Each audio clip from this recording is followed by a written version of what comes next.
Very good afternoon to everybody who's excuse me, who's tuning in to Live at the Waterhole this morning. My name's Chad Hobson and I'm gonna be your naturalist for the show today. I do hope everybody had a fantastic weekend and got to relax a little bit, and hopefully Monday is off to a great start. Just a reminder to everybody that this is a live and interactive show, so please do send through your questions and comments using the hashtag WildEarth on X. You can join the conversation on our YouTube channel. You can subscribe on our website, or you can download the WildEarth app on any of the app stores.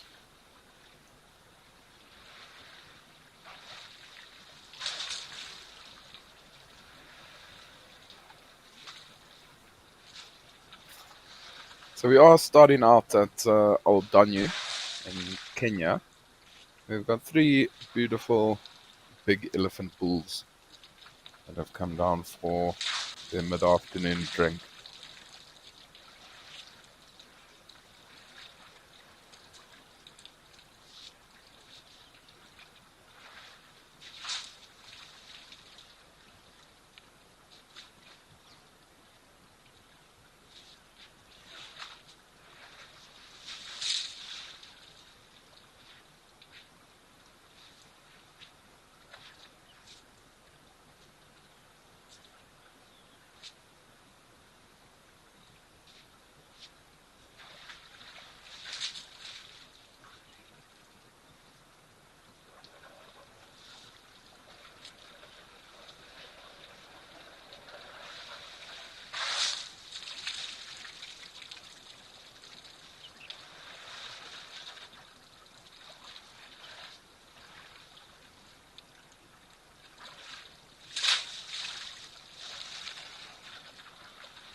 Harriet Hodgin, you're saying hello, Chad, from a nippy Cape Town today.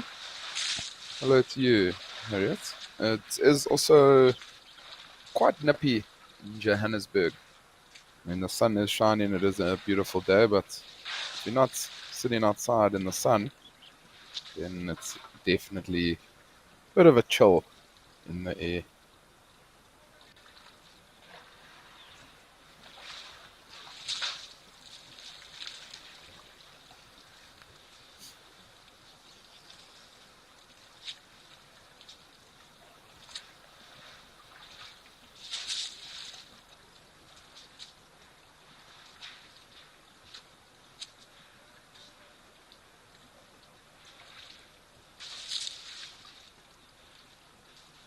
Beautiful, nice, beautiful big tusks on this elephant right in front of the camera. Not too sure if he's got a name.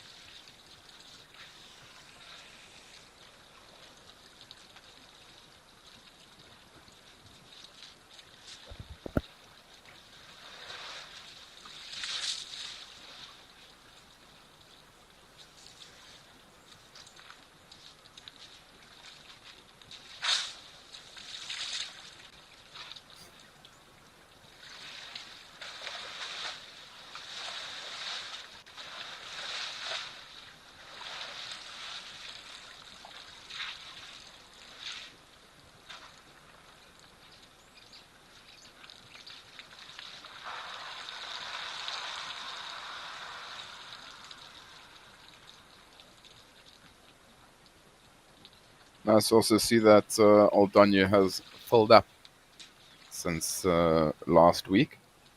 There's a bit of a shortage of water that one day when we had all the massive herd of zebra, the elephants, the giraffe all around. It's nice to see that it has filled up.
The Mike, you're asking, or saying, hello, Chad, how does anthrax get into the water and are some animals affected more than others? I definitely think some animals are more affected by anthrax compared to others. I mean, anthrax is a bacteria, so I mean, I'm sure there's some animals that are way more prone to that bacteria compared to others. And then also, I mean, it is a bacteria, and apparently that bacteria can live in the water for, I mean, I read somewhere that can live for up to about 10 to 15 years in any water hole. So if you do have that anthrax around, it could be big problems on the reserve. But I mean, it could come from animals washing themselves within the water, animal coming down to drink. Excuse me, that does have anthrax and washes itself. Then that anthrax bacteria is then transferred into the water.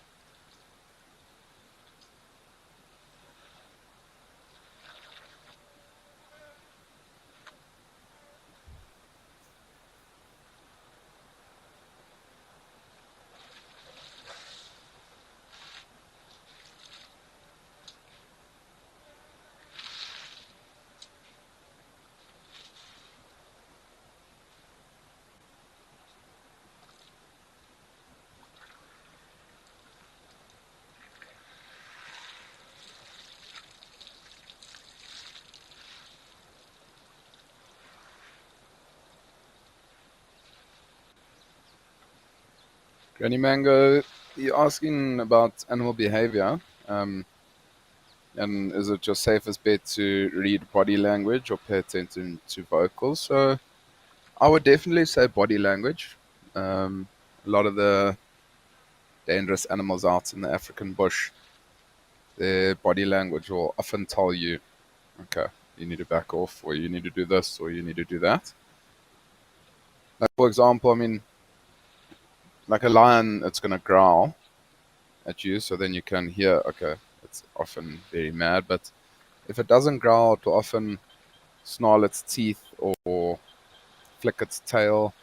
And that often can then show that it feels a little bit intimidated or threatened. Um, like an elephant, it will trumpet also, but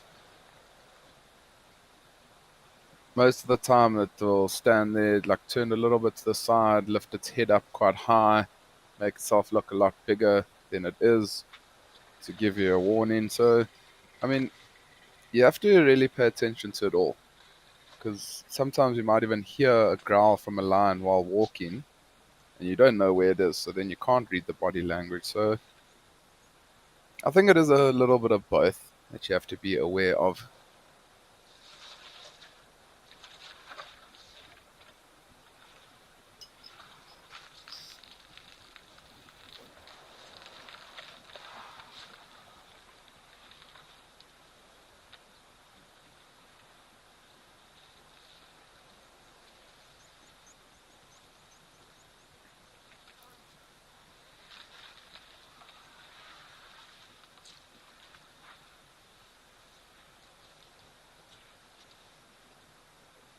Juliet, good morning to you. You're having a mini heat wave in your corner of the UK. So you're sitting inside in the cool, enjoying the illies, and you're hoping for giraffes and warthogs today. Juliet, I'll see what I can do, but there's a very good possibility of giraffe and warthog throughout the show. Maybe warthog um, at Tower Lodge, and giraffes. We often do see giraffes around here at Old Doniu, so we'll keep a lookout.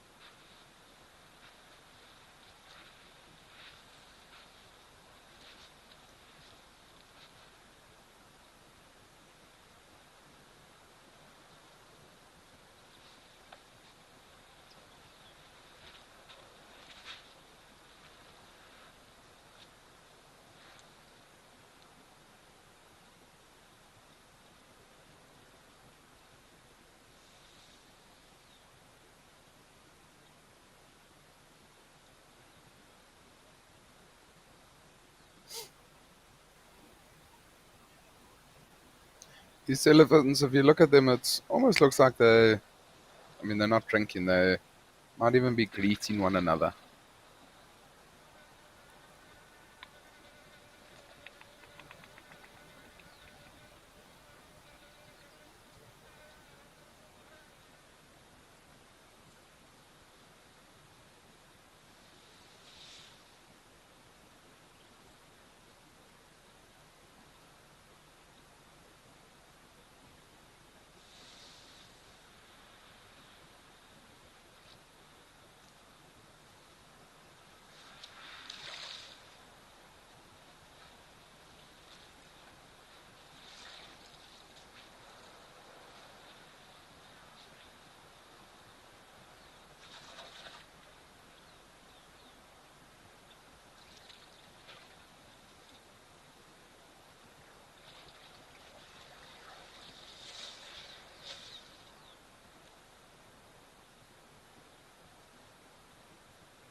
It does look like such a beautiful day out in Old Doniu.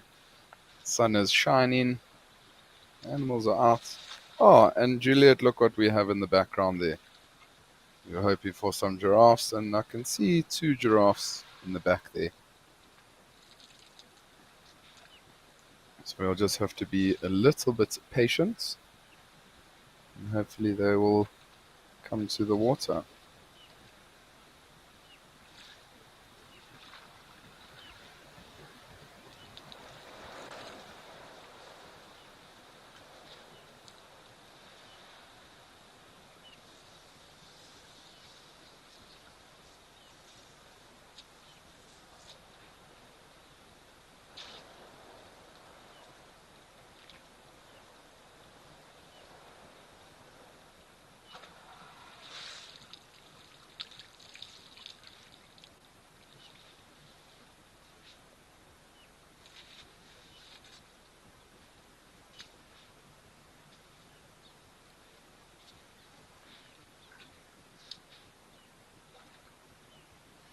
It's amazing. Often the elephants will, I mean, you think such a big animal, they'll just drink any water, but you often find that the elephants will, if there's a little bit of algae on the top of the water, they actually will use their trunk and sort of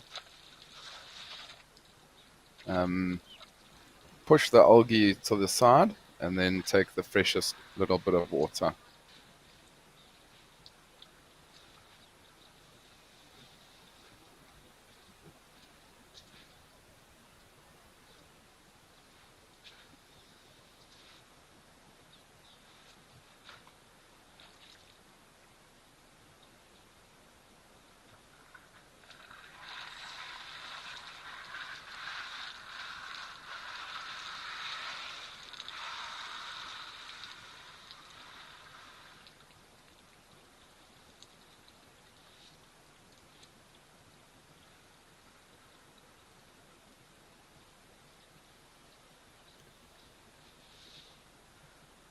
always do feel like I'm in the heart of Africa when I'm here at Old Doniu with just the beautiful landscape and all the animals, the most iconic animals.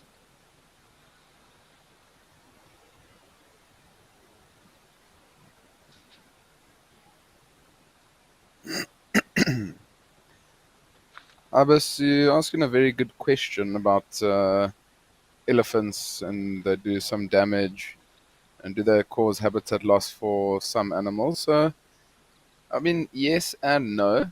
The thing is that they will sometimes almost create smaller little micro environments for smaller animals and things like that. So, yes, they do damage, but they also then create smaller micro environments for smaller animals or push over a big tree and allow the smaller animals to then feed on the tops of the trees and get the freshest leaves and things like that. So, I mean, yes, if you do have too many elephants within your reserve, there's then going to be a big problem because of what they do. But if you keep the numbers to a good number or the sustainable number, then they actually do wonders for your reserve. They are a pioneer species, so I mean, you almost do need elephants within an area.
Man, that's incredible. Giraffes, zebras, and elephants all drinking at one small little waterhole.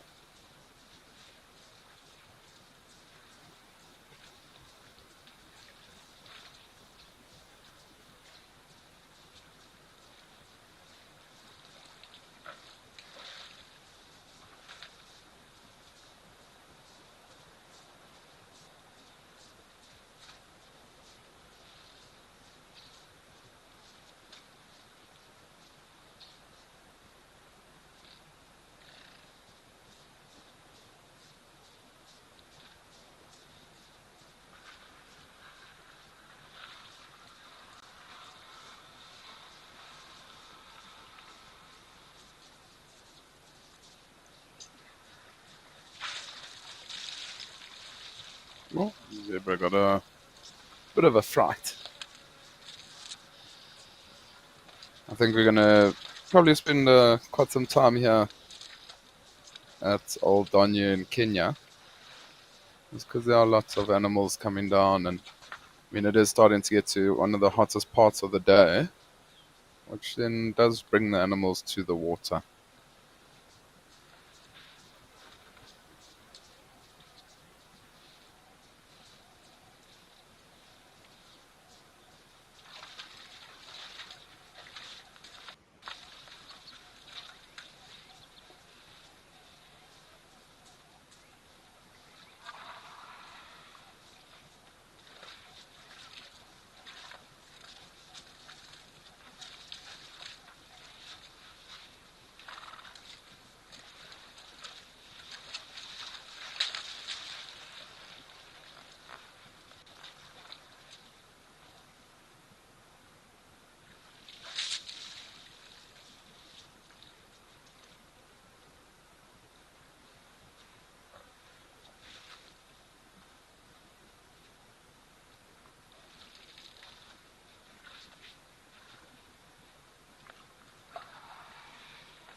Abus, you asking, is it possible for elephants to injure other animals in stampedes? Is it something that happens? Not really. I wouldn't say that elephants stampede. But I mean, if an animal does get in an elephant's way that's running away from something, they definitely can injure, do some serious damage to them.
And so you're hoping for a few baboons and a warthog.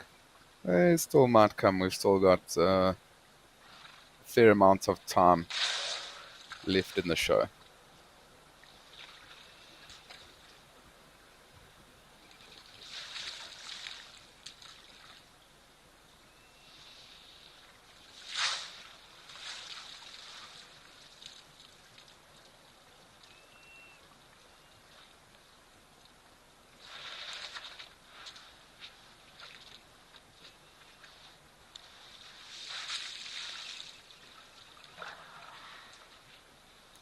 Now it seems like that one elephant's getting a little bit greedy,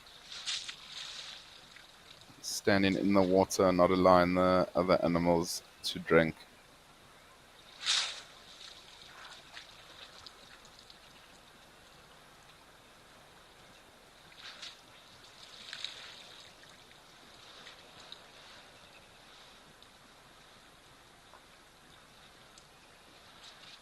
Always so fascinating to see the giraffes when they do drink.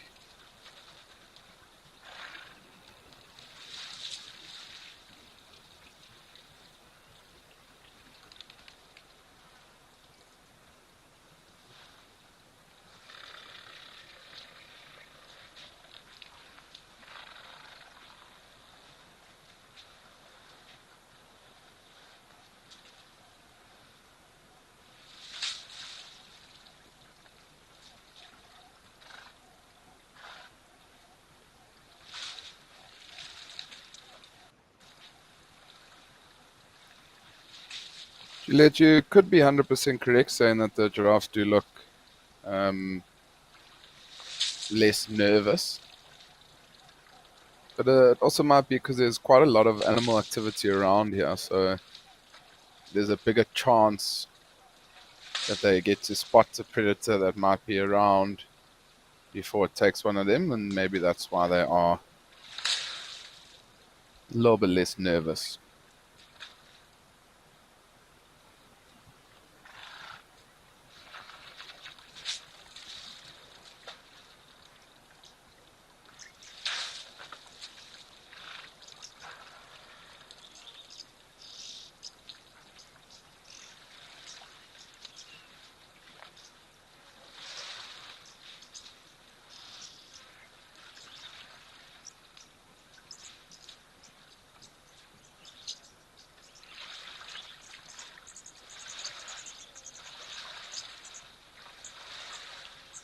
The series Beanie is saying Old Doniu is spectacular, especially when the mountains is visible. It is indeed. It's I think that's why it is my favorite waterhole out of the lot.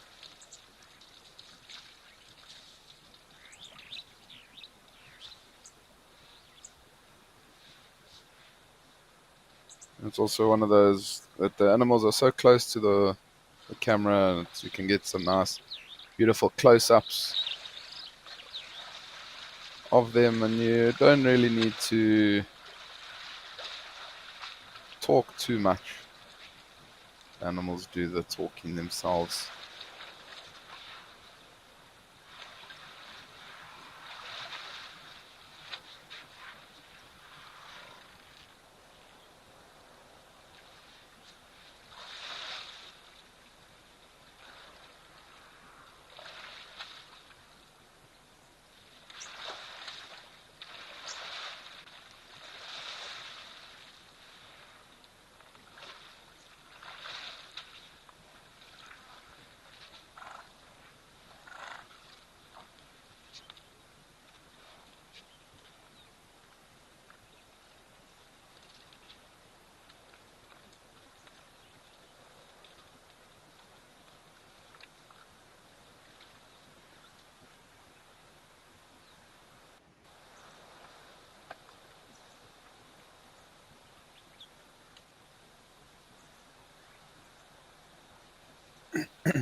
Crystal, 100%. You do get guests that want to go and sit at a waterhole, and especially the guests that want to go out for the whole day. So, I mean, they'll leave in the early morning, just after sunrise. They'll spend time looking for sort of the bigger animals, like the cats and things like that are more active during the cooler parts of the day. And then when it does get hotter, you maybe go sit at a waterhole and just sit there and wait and do a little bit of birding. Wait for maybe a herd of elephants to come down or anything to come down to the water.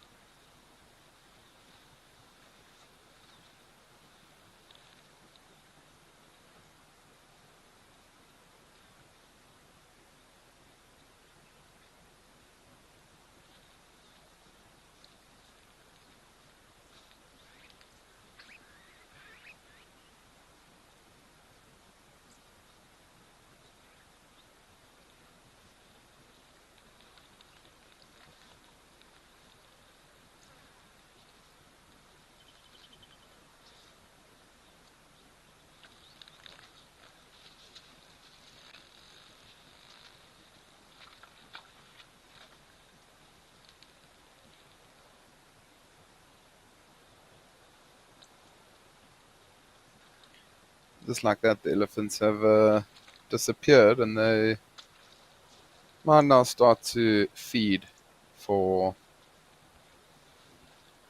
the afternoon. They might not even go too far. They might feed in and around this area, and then they might come back a little bit later on. I'm not too familiar with this area around Old Doniu, so I'm not sure where the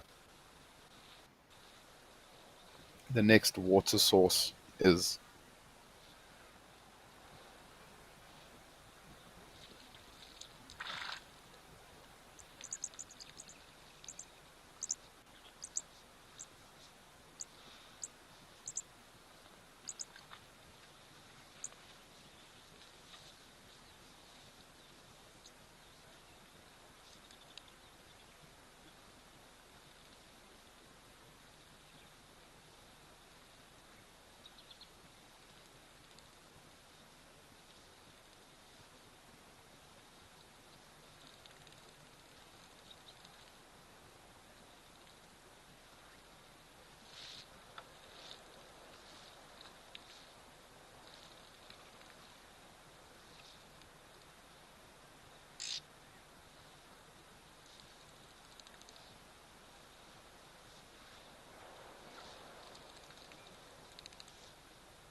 It seems like the wind is blowing here at Old Doniu, and sometimes when the wind does pick up, the animals do tend to get a little bit more nervous. Maybe that's why the animals are moving to the thicker area, try and get out of the wind.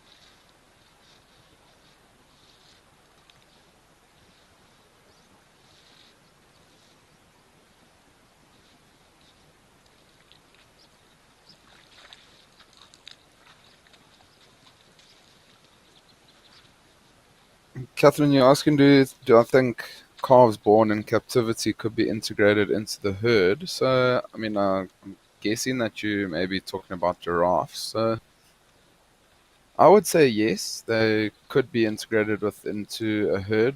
Also, just dependent on um,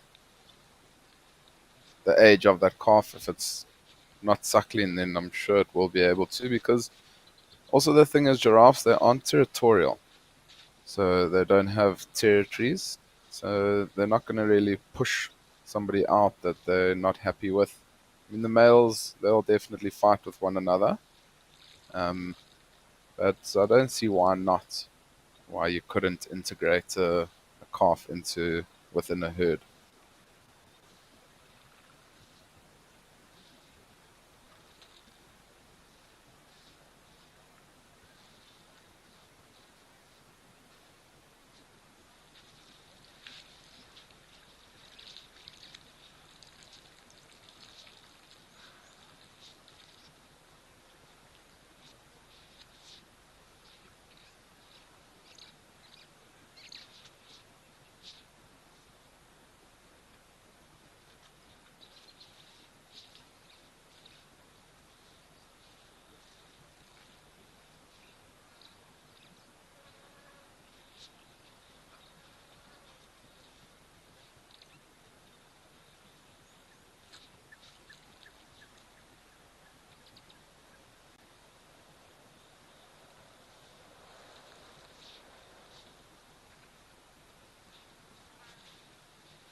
That one giraffe's just on the lookout, seeing if there's anything that might be around while the other two are drinking.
Granny mango, I wouldn't say it's a. I mean, it does really often look like they are looking out, and they might be, but it's not necessarily every animal has the lookout sort of technique that we talking or lookout practice that we're talking about. I mean, you do often find it though that when animals are drinking, that there will always be one looking, and I mean, especially when there's a small number of them at the waterhole, you'll often find that one is looking around.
Also a couple of butterflies that are fluttering around here.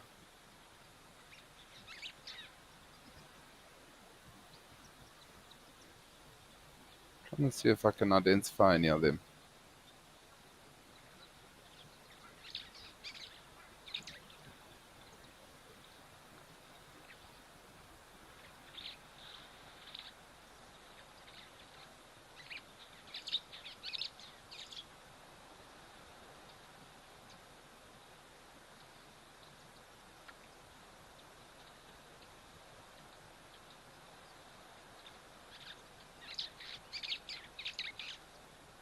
The one that I thought I did see has got the orange tips.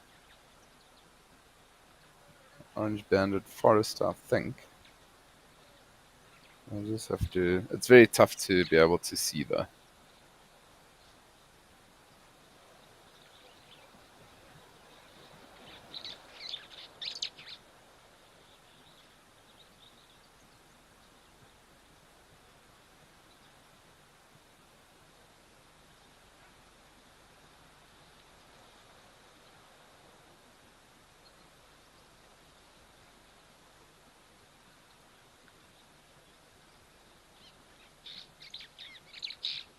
Could also be just the orange tip.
So Sebastian, you're asking, do butterflies use dung for anything?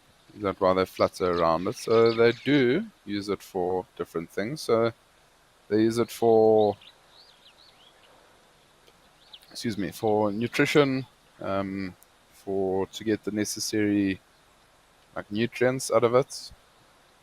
There's lots as bad as it might sound, but there are a lot of vitamins and minerals and things like that that the butterflies can get from the dung.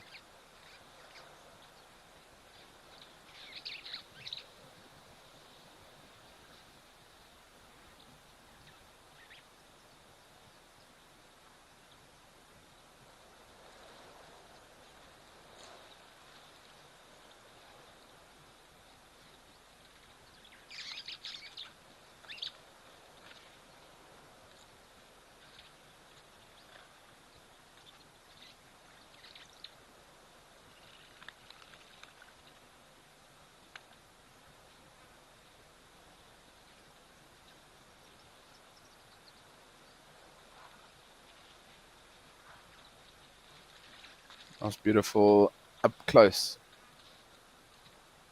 of this giraffe, and you can see also the red-billed oxpeckers hard at work on the giraffe.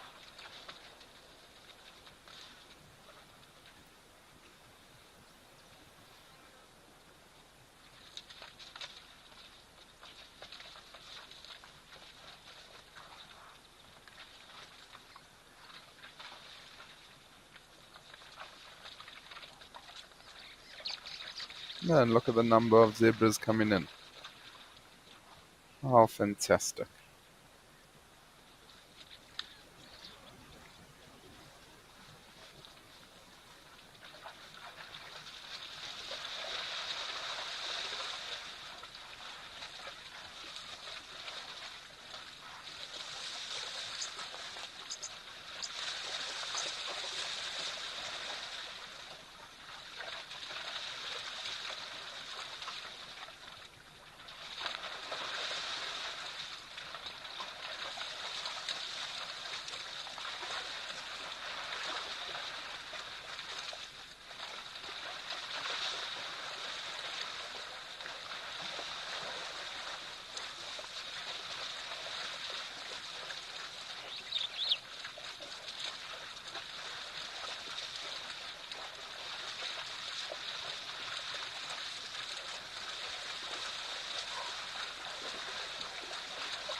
Goodness me, quite incredible how many zebras there are.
I don't think I've ever seen so many zebras around this small little waterhole. Also, it isn't the greatest technique that they are using because they're disturbing a lot of that water. So there's a lot of mud and dirt that's getting kicked up in the water. So it's now all going to be dirty.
Gringos, I mean, sometimes it might look like the zebras move in an ordinary fashion just because they're trying to get to a certain place. So that's why they might just be sort of in a line, all walking. They know where they need to be, and they're all sort of following the front leader.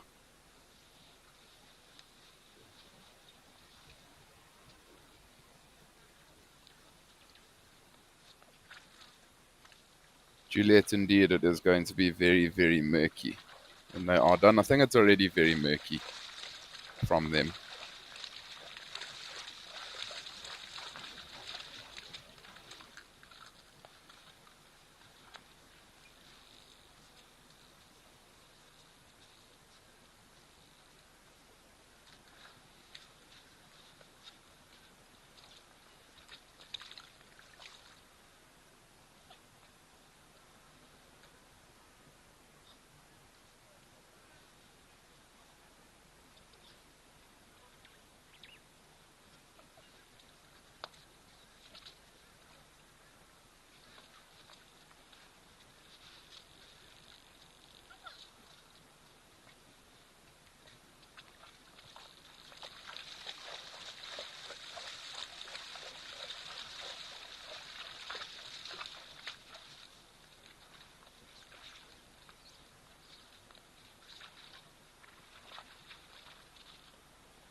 And just like that, so many zebras gone.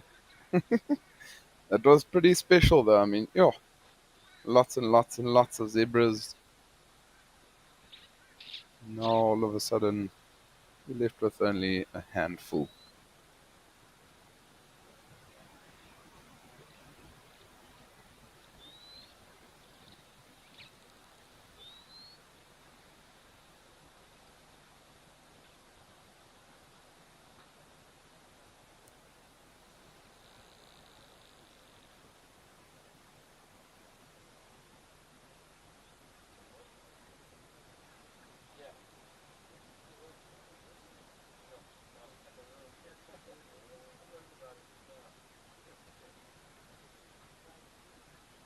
Seems like that one's quite interested in something off to the left hand side, but I do think it might just be the people talking within that hide.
So it does seem like it is a little bit quiet at all the other different locations, but you never know. I mean, this is the African bush, so something can pop up in the next couple of seconds.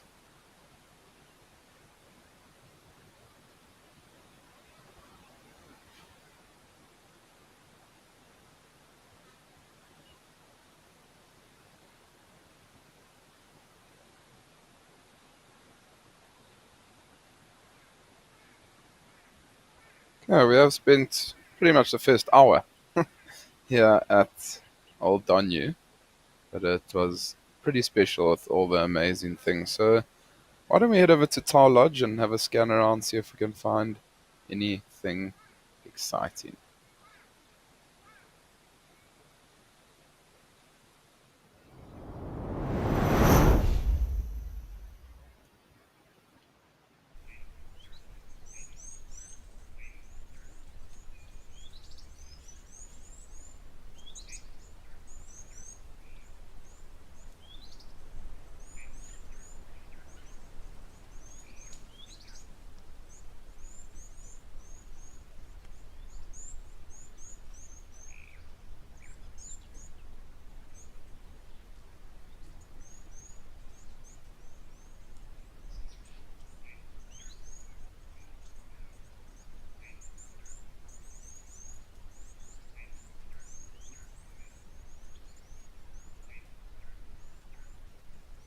Oh, nice big crocodile sunning itself.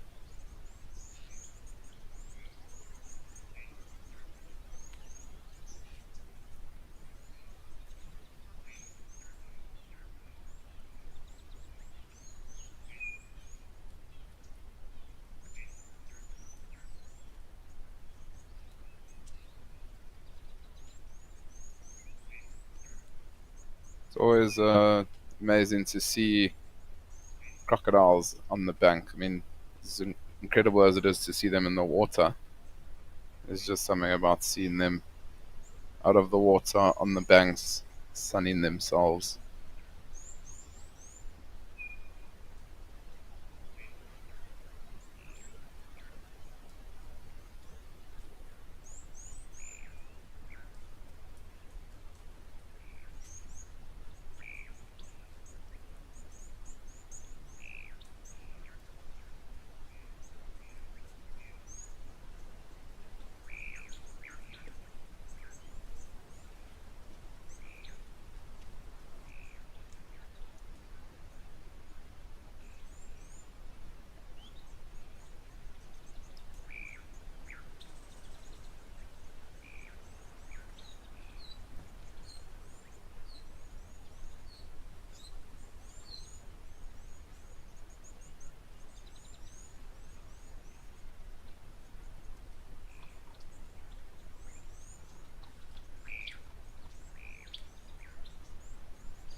Doesn't look like the sun is really shining too much. I think this crocodile is just trying to get every little bit of sun before it then does start to go looking to hunt, move into the water and go look for any fish that might be available to it.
And Chelsea asking, how do crocodiles manage to keep their hunting agility when they can go long periods without hunting?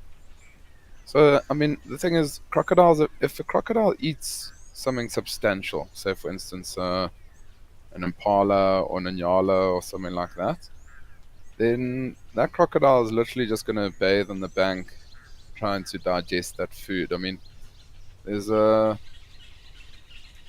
um, There's a lot of papers on the crocodiles in East Africa and the Mara River, and they say that they might even just eat once or twice a year. It's because when the migration comes, they'll often take down something like a wildebeest or a zebra, and they'll then feed on that, and it's quite a substantial meal. So all they then need to do is just lie in the sun and digest that food.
Also, always quite a lot of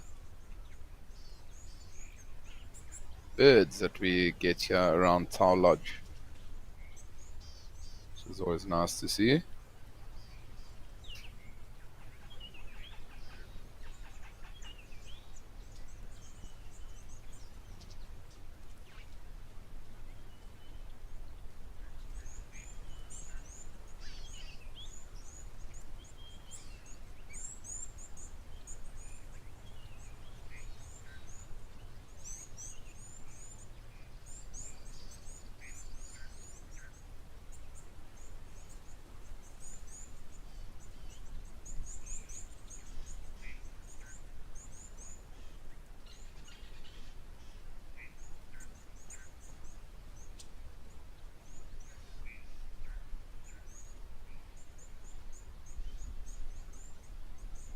It's not always about the big and hairy scaries, Archer.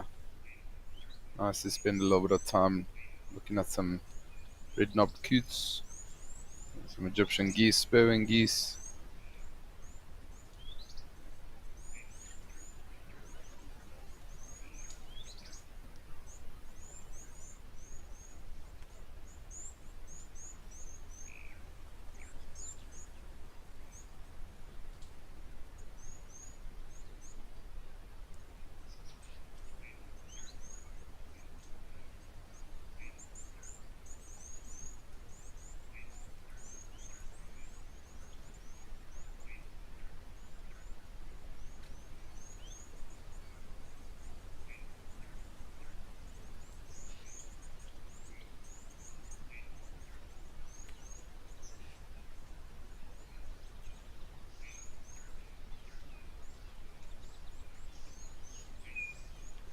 I'm also hoping for a warthog that pops its head up somewhere here around Tower Lodge. It's probably where we might have the most luck seeing a warthog.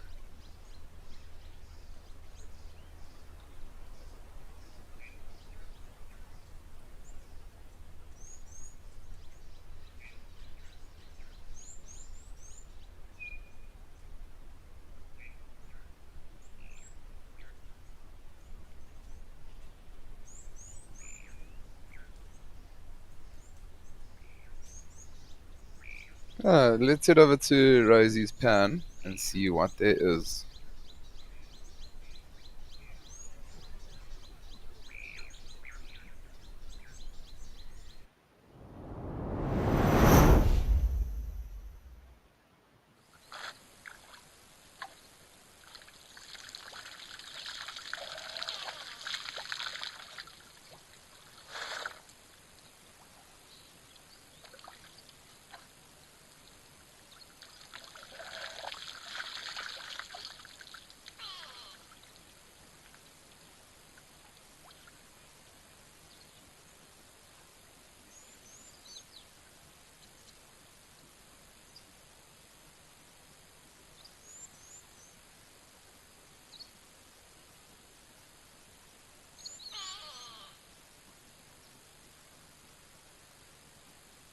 could go a bird calling off there in the distance.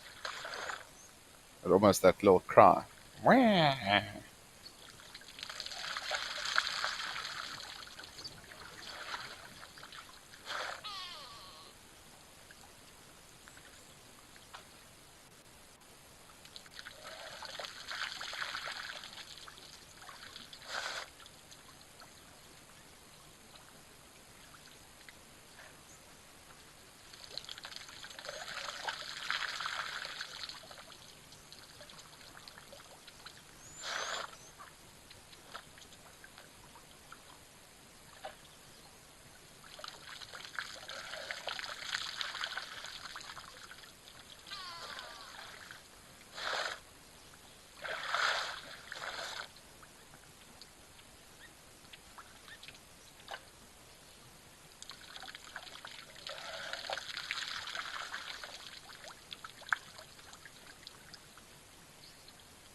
I'd really love it if I think it was Liam, this waterhole, whenever we cross here, Liam saw a pack of wild dogs taking down an impala in this waterhole.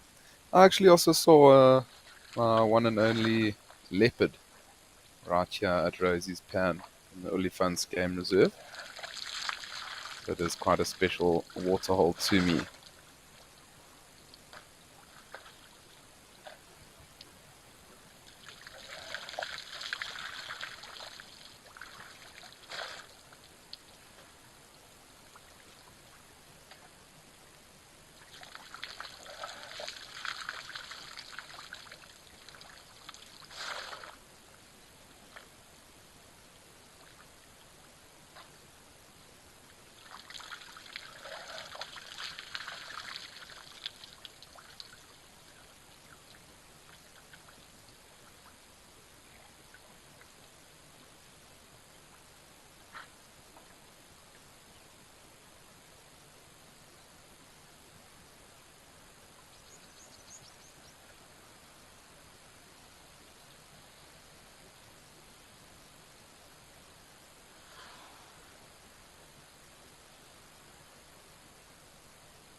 I do really love the low fault during the winter times when you can see how incredibly dry it is. The game viewing is very, very good in the low faults during the winter time, just because you're able to see quite some distance.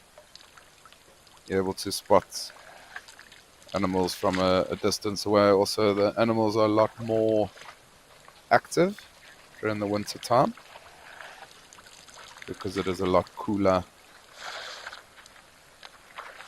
So if you are planning on coming on a safari, this is a great time of year. It is a little bit chilly during the mornings and the evenings, but during the daytime it's still 25, 26 degrees Celsius, which is pretty fantastic.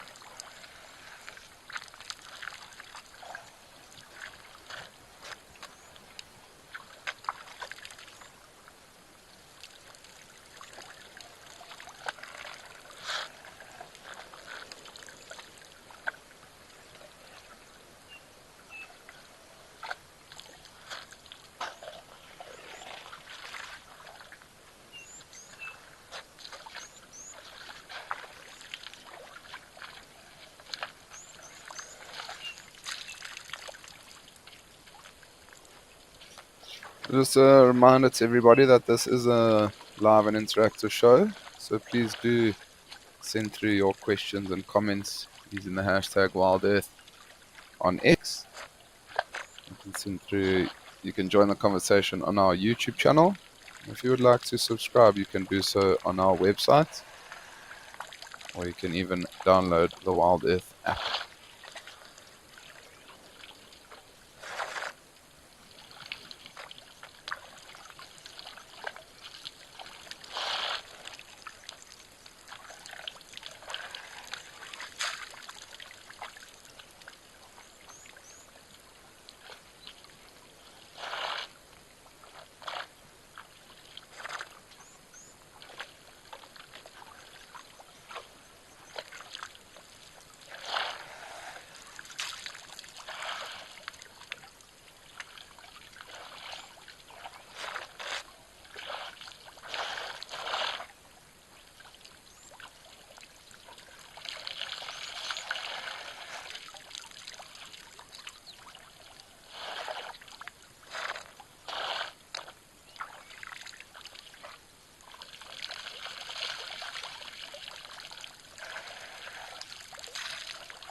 Sammy, you're 11. You're asking all the questions about elephants. So you're asking what time of year do elephants have their babies? So elephants don't have a breeding season. So they're not like impalas, where impalas will give birth once a year around late November, early December, where they'll give birth throughout the year. So different elephants will give birth at different times. And then they can only have one baby at a time. And I would say an elephant cow can probably have, give or take, 10 calves in her life.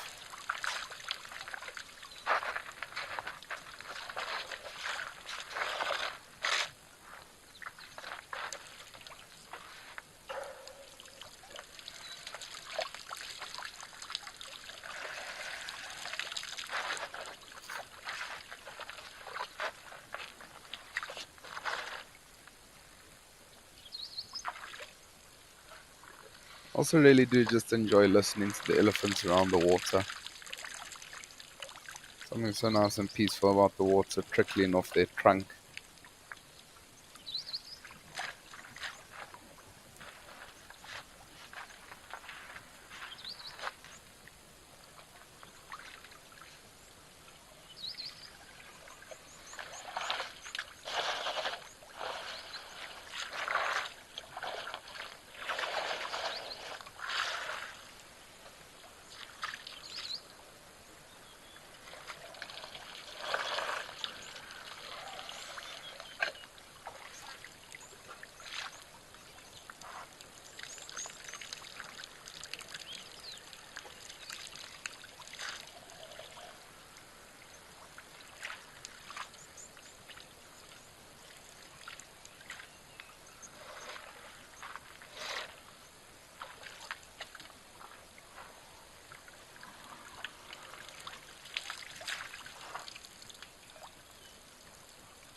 We're gonna stick with the gentle giants, but we're gonna change up the location and go see some different elephants.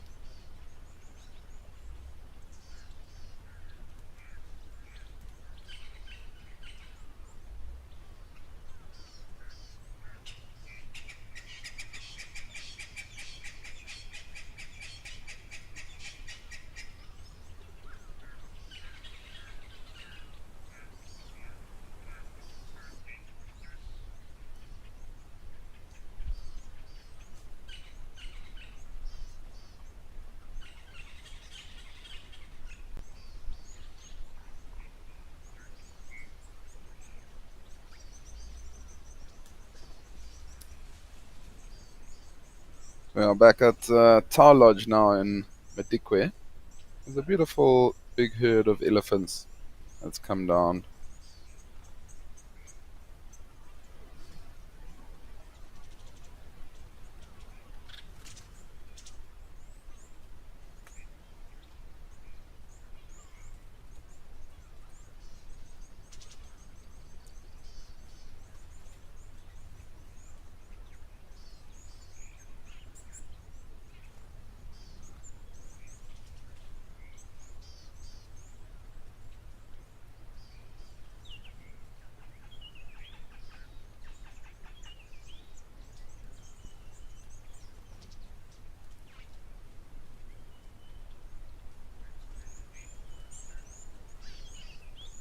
Just like that, they disappear as quickly as they do come in.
Been a nice, quiet and peaceful Monday afternoon live at the Waterhole. Lots and lots of elephants coming down to join us. Also pretty special with all those zebras at Old Doniu. Seems like Old Doniu is the hotspot these days.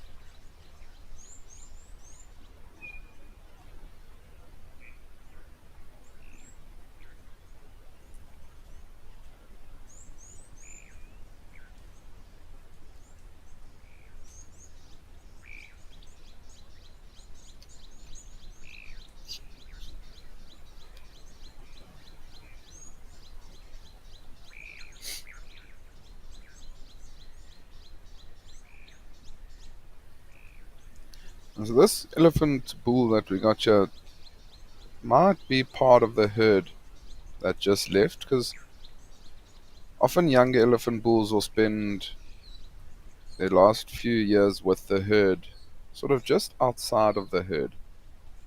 I mean, they're not really ready to leave just yet.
It's also extremely dry here at Madikwe. I was looking at the trees in the background. They all turn in that yellowy brown color as we've passed the middle of winter.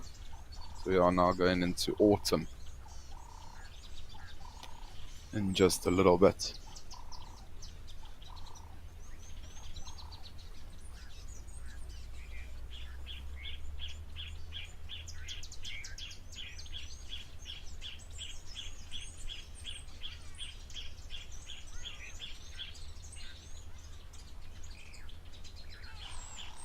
Also got a couple of birds, and the ones on the left of the pied avocet.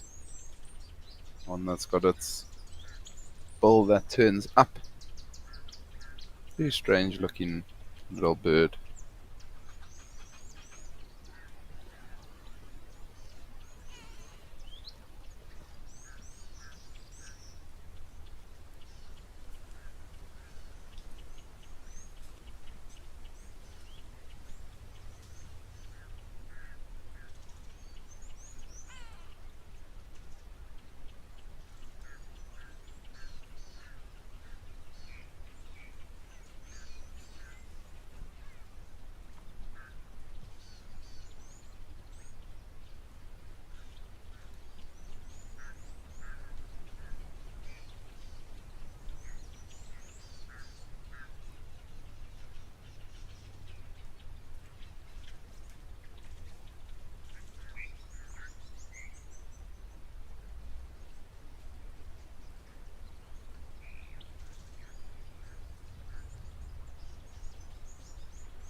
Yellow duck, that is a good question.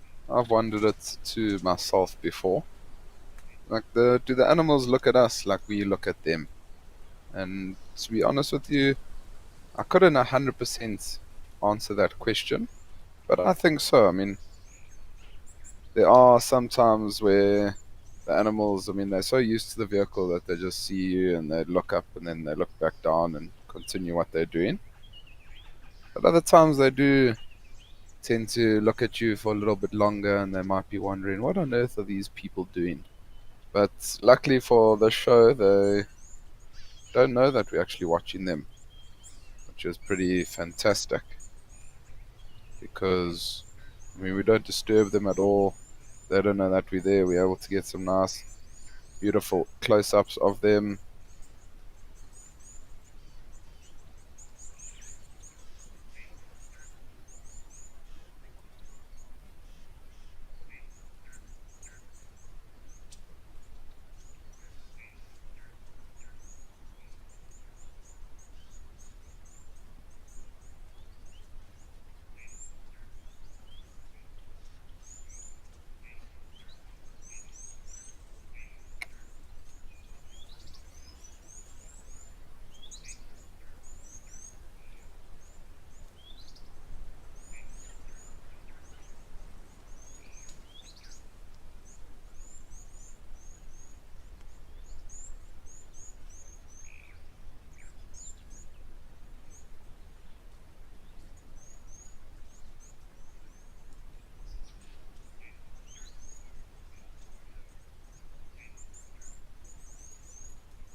Brilliant.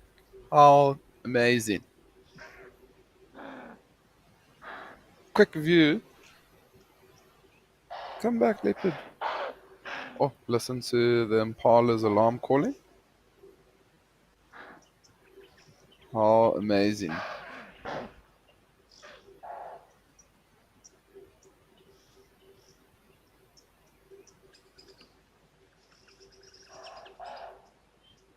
That is just so, so special. And we were talking about the first leopard that I saw at Rosie's Pan earlier. It's a sign.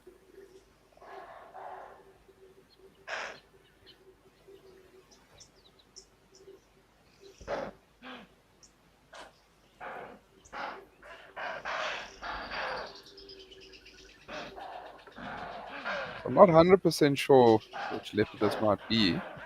If there's any other viewers that's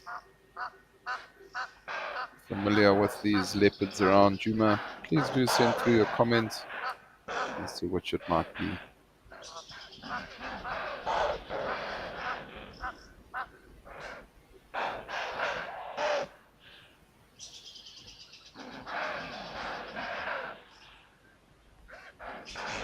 So those impalas, they're now warning all the other animals in this area that there is a threat and that they must all be careful.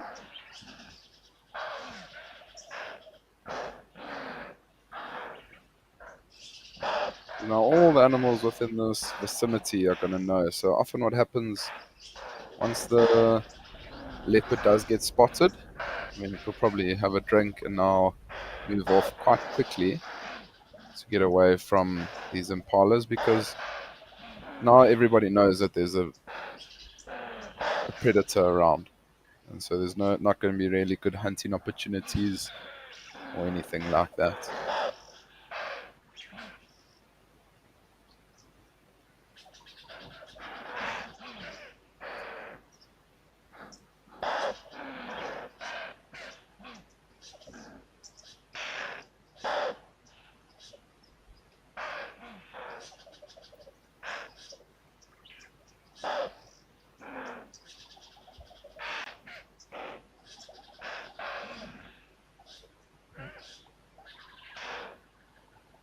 Yeah, even a squirrel alarm calling.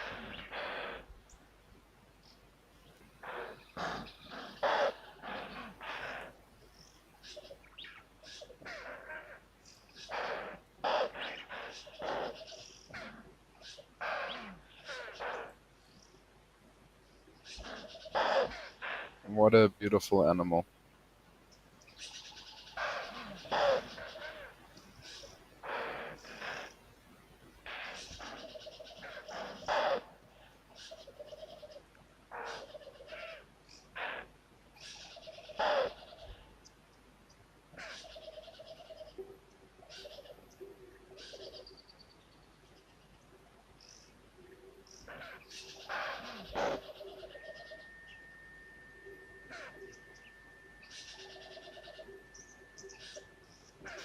You hear that? Choo, choo, choo, choo, choo, choo, choo.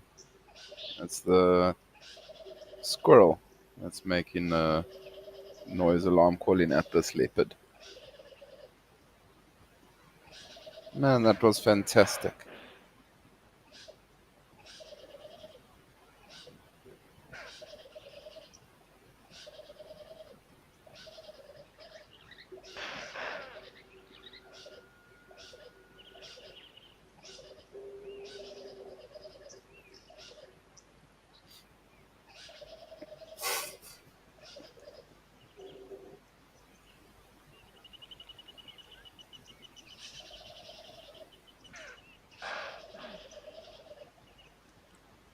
And just like that,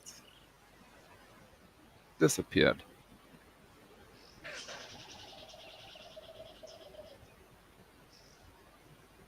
Miss M, you're saying that the way the cat keeps its tail curled is so interesting. It is indeed, and I mean, you saw it kept its tail curled and kept it down. That's to really not to try and attract too much attention to it. Because if you did see it, oh, there she is. It's got that white tip to the tail. So, I mean, if that white tail tip is up. You can imagine how easily it can be seen. That's why they keep that tail down.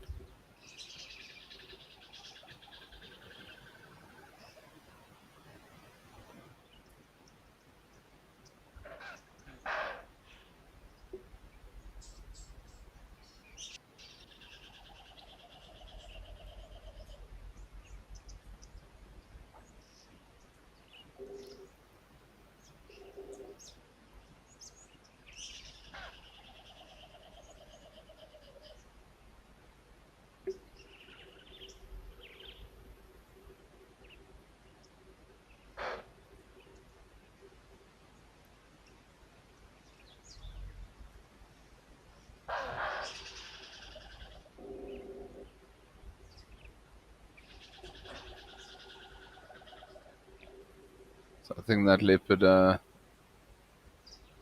is probably still just going to move away from this area. Maybe a little bit later on in the live safaris. Oh, there she is. Steve or Cedric. We'll see if he can maybe find this leopard.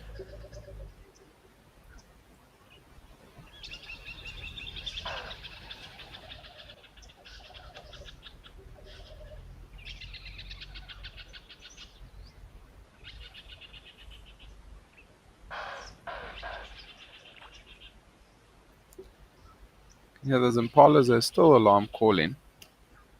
They might carry on for a little bit.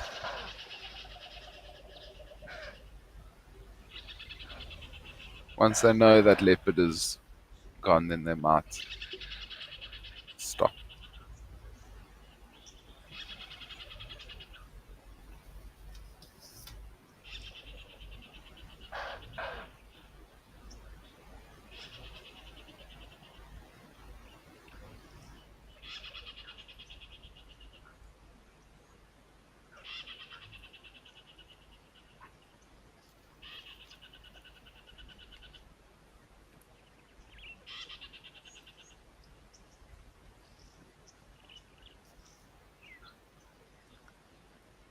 That was just amazing. Glad we got to see them.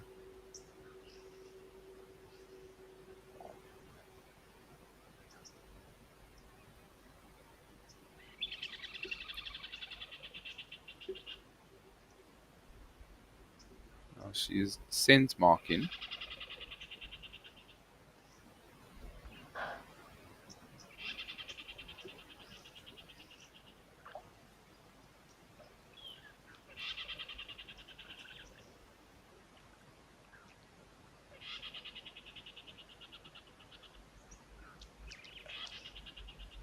So leopards, both the males and the females are territorial. So you'll find that they both will scent mark. Often male has a much, much bigger territory compared to a female. So that male might have 3 or 4 different female leopards within his territory that he'll sort of look to mate with. Whereas the female, I mean, she's got a lot smaller territory.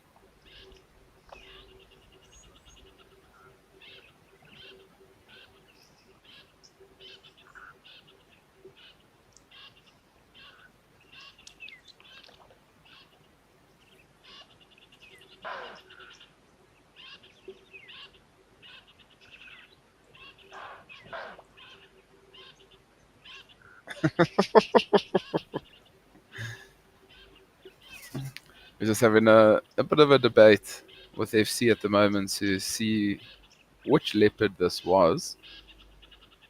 We'll hopefully be able to get you a solid answer.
Okay, well, it does seem like it was Leluca.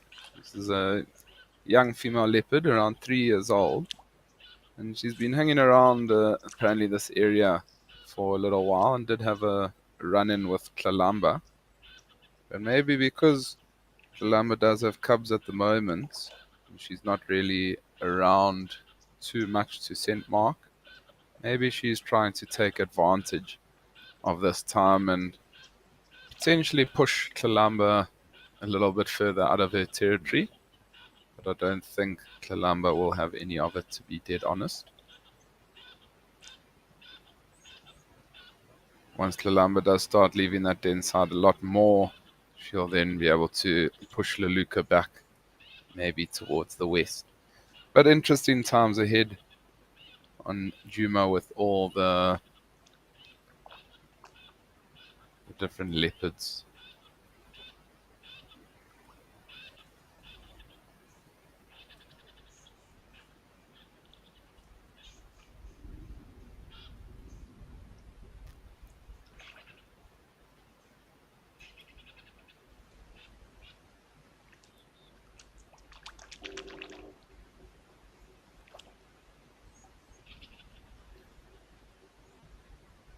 Well, that was very, very special.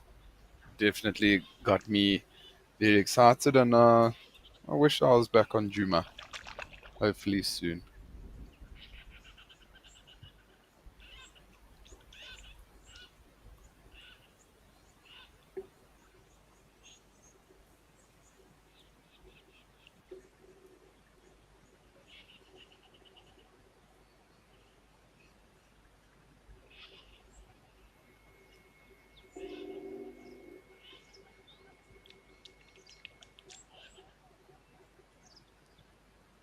We'll just have a look around the waterhole and see if there is anything else that tickles our fancy. It's an Egyptian goose and a blacksmith lapwing there.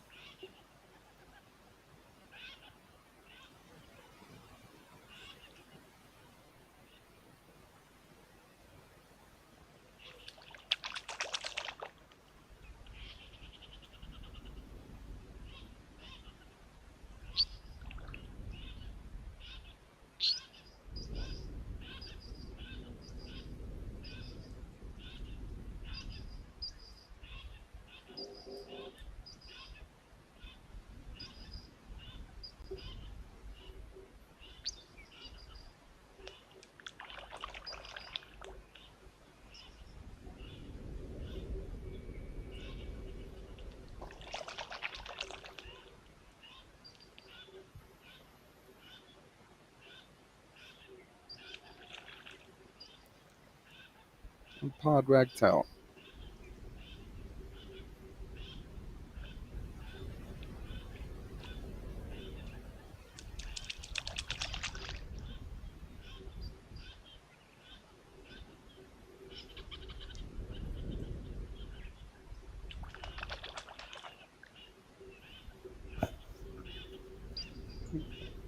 Thought that was a monitor lizard, but it is just a dead branch on the ground. And this damn cam always brings back the memory of that sighting that I had with Panda when I was at Juma, of those 3 lions.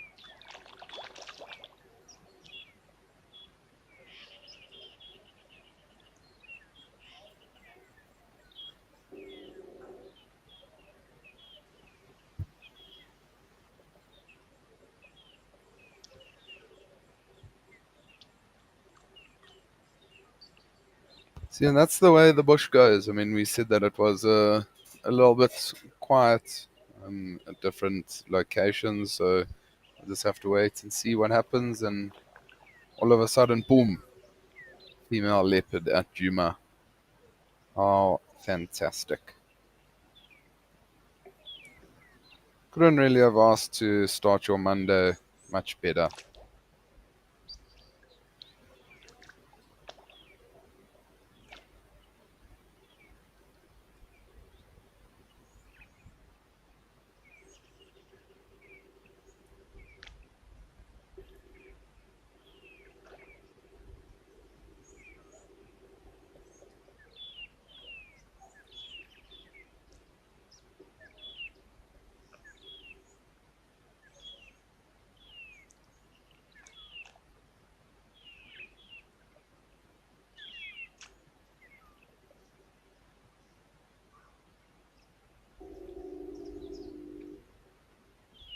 Oh, so, well, these are probably those impalas that were alarm calling at that female leopard.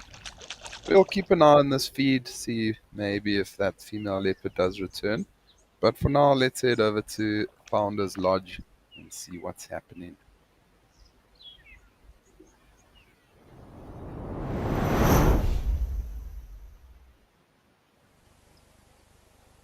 Oh, there we go. Juliet, I do hope you are still watching. You did want to see giraffe and baboons. And, well, we've got some baboons. We did see some giraffes a little bit earlier on. So your wish came true.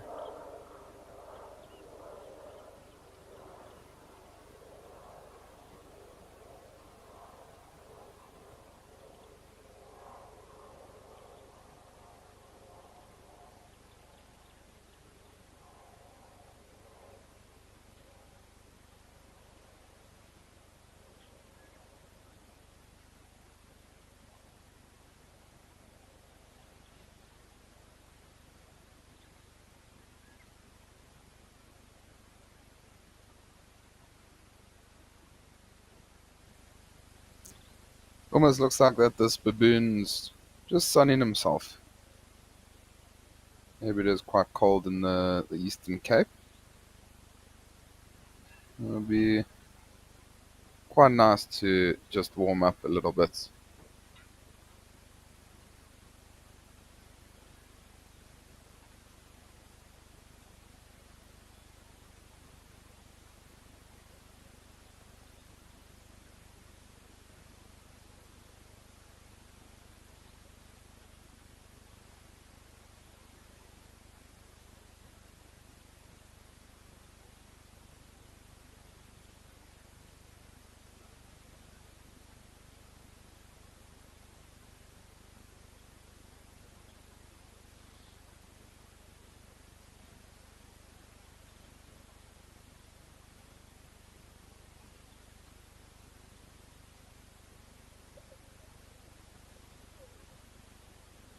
Also got a nice height advantage that he's able to scan over the area where he is to look out for any potential threats that might be coming. Something like maybe that leopard.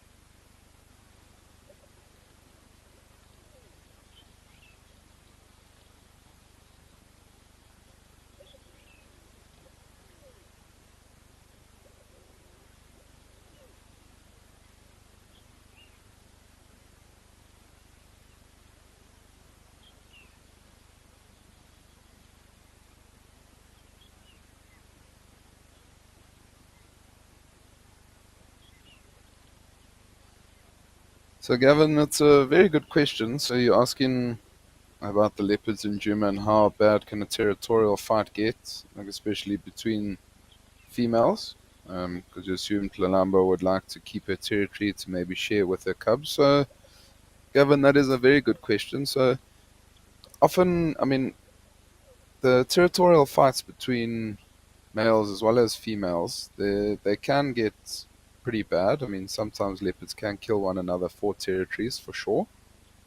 Um, But yeah, so Talamba, she'll try and keep her territory, most of her territory, and what she'll do is she'll then, because she's a dominant female leopard, a little bit older, she'll keep most of her territory, but give some of her territory to her cubs, whether they if they're females. If they are males, then the males are gonna get kicked out by the dominant male in that area and have to go find their own territory somewhere, probably very far away.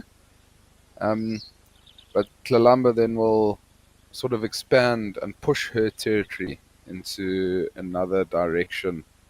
I mean, trying to push away another female so that she can sort of gain back a section of her territory that she's now given to her cubs from another leopard, if that makes sense. But I mean, leopards can definitely kill one another in territorial fights. They are very harsh animals, and if you ever do get lucky enough to witness a leopard fight, the audio that you hear is something pretty intense. And the growling and the snarling and the fighting is a lot of noise that comes from it.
So I wonder, it is a little bit strange to just see one baboon by itself. I mean, it might be just a younger male.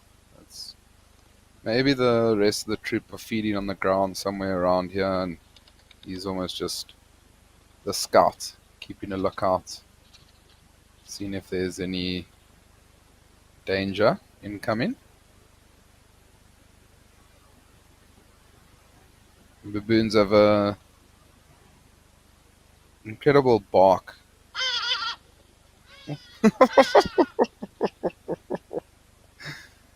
That baboon got such a fright when the when the hardy dot took off.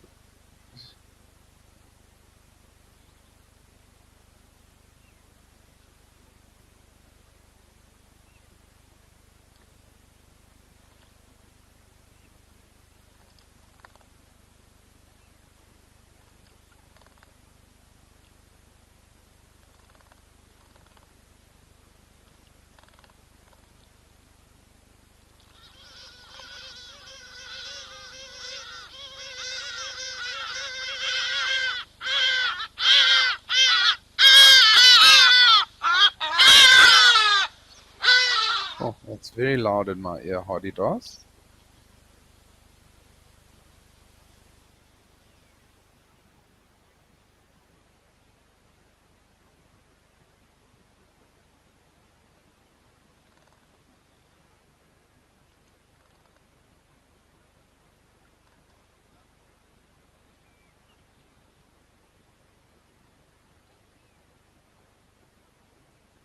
Oh, they've all landed in the tree with the baboon in it.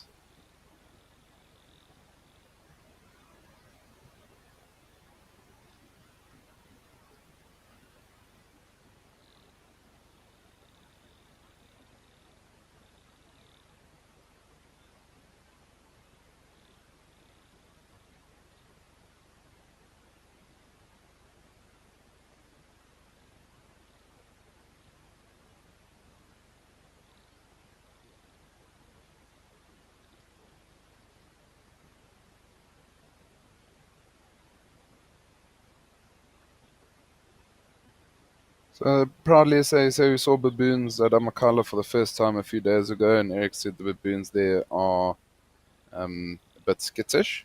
Why would baboons there be skittish, but in places like Durban they'd be fearless? So the thing is, in a place like Amakala, I mean, I've never been there personally, but just from watching WildEarth, there's a lot of mountains and areas like that where the baboons might spend most of their time.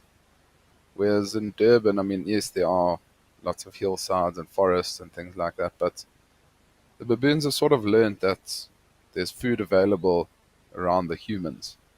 And so that's why they come down to the areas that humans populate, and they're able to then break into houses and steal food. It's a lot easier than going to forage for food.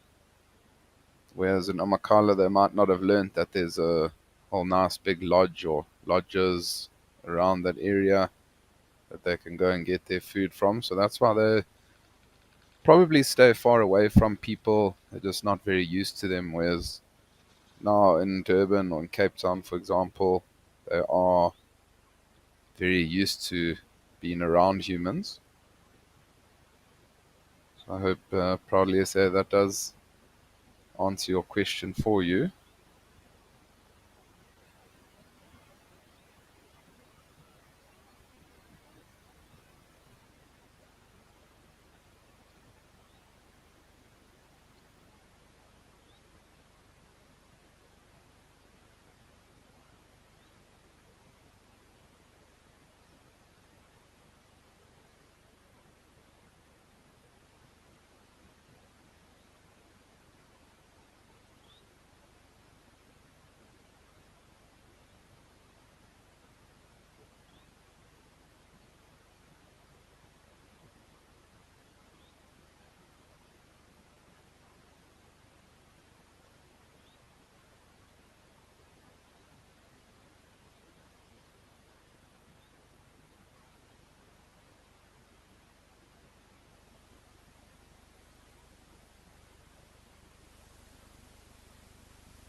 So we are coming up to the last 5 minutes of the show.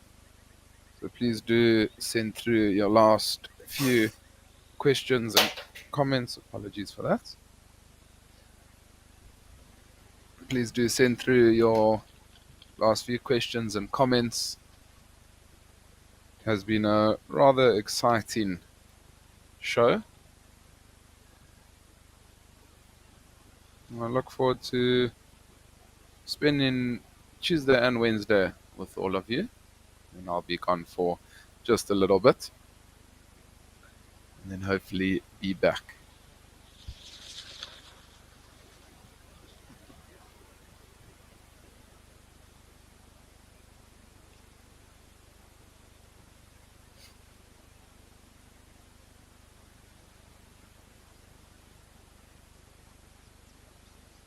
We're going to change it up for the last few minutes of the show. We're going to head over to Victoria Falls.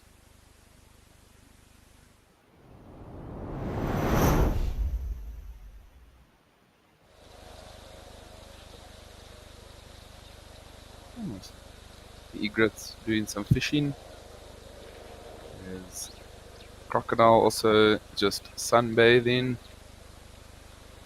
Maybe we'll be able to witness a kill in the last couple of minutes of the show.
It was a little while ago, but I do remember seeing a crocodile.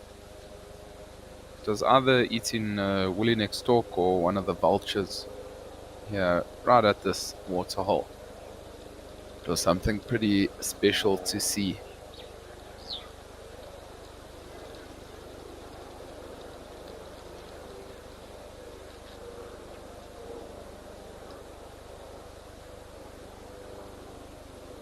Joanne Miller, it's only our pleasure.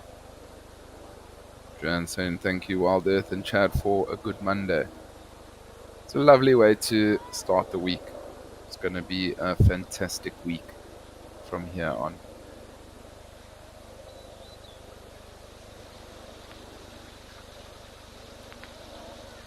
Still waiting for this egret to catch a little fish. What a spectacular way that would be to end the show.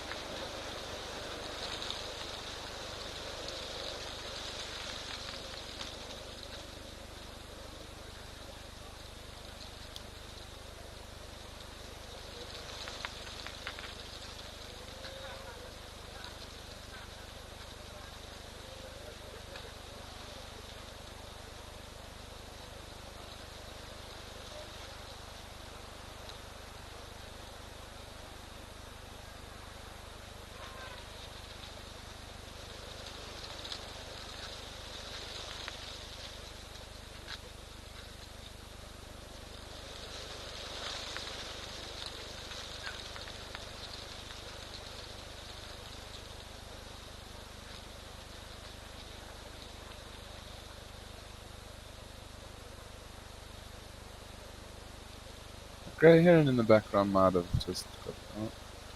Oh no, thought it might have got something, but might have just picked up a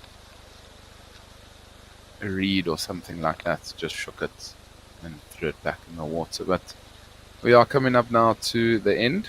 Please do stay tuned for on safari, and then followed by the live safaris with Cedric and Steve. And I think it'll be quite exciting to see if they are able to re-find Leluka that we did just see at Juma. I think I also might just switch on the live safaris a little bit later on, hopefully see her once again. But thanks everybody, I hope you have a lovely Monday further, and I will see you same time, same place tomorrow.